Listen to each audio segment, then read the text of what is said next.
आप विधायक अमानतुल्लाह के घर पहुंची नोएडा पुलिस।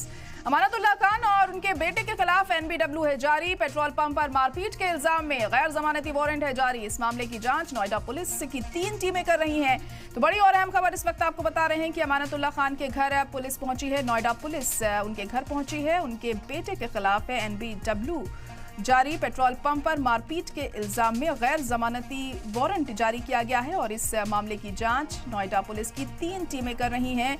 अब कितनी मुश्किलें ऐसे में बढ़ती हैं अमानतुल्लाह खान की और उनके बेटे की, यहाँ पर देखना होगा। आपको बता दें कि पेट्रोल पंप पर कुछ बदसलूकी का मामला सामने आया था, जिसके बाद ये मामला दर्ज किया गया और तब से ही अमानतुल्लाह खान के बेटे की तलाश है पुलिस को। आप विधायक हैं अमानतुल्लाह खान और अब उनके घर पहुंची है नोएडा पुलिस। अमानतुल्लाह और उनके बेटे के खिलाफ एनबीडब्ल्यू जारी है। पेट्रोल पंप पर मारपीट के इल्जाम में गैर जमानती वारंट जारी किया गया है और इस मामले में जांच अब की जा रही है। नोएडा पुलिस के हाथों में इस पूरे मामले की जांच है और 3 टीमें नोएडा पुलिस की इस मामले में जांच कर रही हैं। पेट्रोल पंप पर बदसलूकी की गई थी, मारपीट की गई थी अमानतुल्लाह खान के जरिए, जिसके मद्देनजर उनके खिलाफ ये रिपोर्ट दर्ज की गई है। हमारे नुमाइंदे प्रमोद शर्मा इस वक्त फोन लाइन पर जुड़ चुके हैं। प्रमोद, तो अमानतुल्लाह खान के घर नोएडा पुलिस पहुंची है, क्या अपडेट मिल पा रही है और वहां से? देखिए, बीते दिनों आम आदमी पार्टी से विधायक अमानतुल्लाह खान और उनके बेटे के ऊपर पेट्रोल पंप के कर्मचारियों के साथ बदसलूकी और मारपीट करने का आरोप लगा था, जिसके बाद नोएडा पुलिस ने मारपीट और SC/ST एक्ट समेत अन्य धाराओं में केस दर्ज किया था।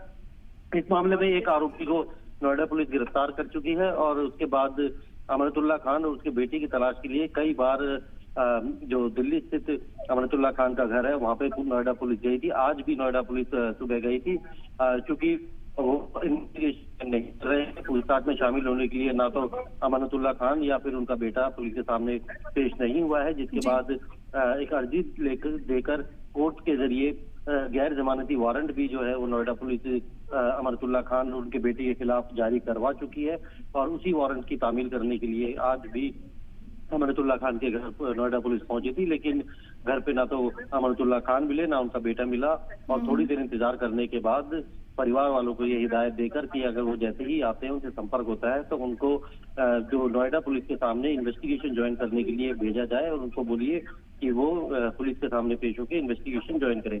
उसके बाद नोएडा पुलिस वापस आ गई है और इस मामले में लगातार जो है अमानतुल्लाह खान और उनके बेटे की जो है वो तलाश नोएडा पुलिस कर रही है।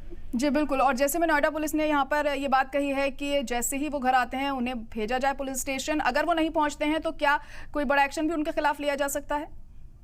देखिए, उनके खिलाफ नॉन अवेलेबल वारंट यानी एनबीडब्ल्यू इशू हो चुका है। अगर वो नहीं मिलते हैं तो उसके बाद जहां पर भी उनको मिलेंगे तो उन्हें गिरफ्तार किया जाएगा और अगर वो लगातार पुलिस की जांच से भागते रहते हैं तो कोर्ट के जरिए जो ऑर्डर होते हैं, चाहे वो भगोड़ा घोषित करवाने की हो या प्रोक्लेम ऑफेंडर हो, ये सारी जो प्रक्रिया है, हालांकि इसमें अभी वक्त लगता है। इस मामले में जो धाराएं हैं उसमें जो SC/ST एक्ट है उसके आधार पे जो है तो गिरफ्तारी होगी। बाकी कई धाराएं हैं जो जमानती धाराएं थी, तो ऐसे में अमानतुल्लाह खान और उनका बेटा बहुत ज्यादा वक्त तक जो है वो नोएडा पुलिस से नहीं भाग सकता और नोएडा पुलिस भी कोशिश कर रही है कि अमानतुल्लाह खान और उनके बेटे जो है वो इन्वेस्टिगेशन ज्वाइन करें और पुलिस के सामने आके पूरी जो जांच में सहयोग करें। चलिए ठीक है, बहुत शुक्रिया प्रमोद सारी जानकारी के लिए।